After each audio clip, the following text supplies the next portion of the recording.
লেকের ভিতরে একটি ঝর্ণা, এটা দেখতে আমরা কাছাকাছি চলে এসেছি। যদিও খৈয়াছড়া, তারপরে নাপিতাছড়া যেগুলো আমরা দেখেছি ধারে কাছেও নাই, তারপরেও যেহেতু এখানে আসা, ঝর্ণাটা আমরা দেখে আসি।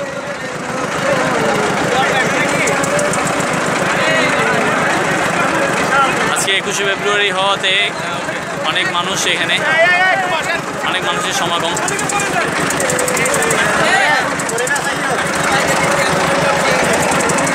নামেন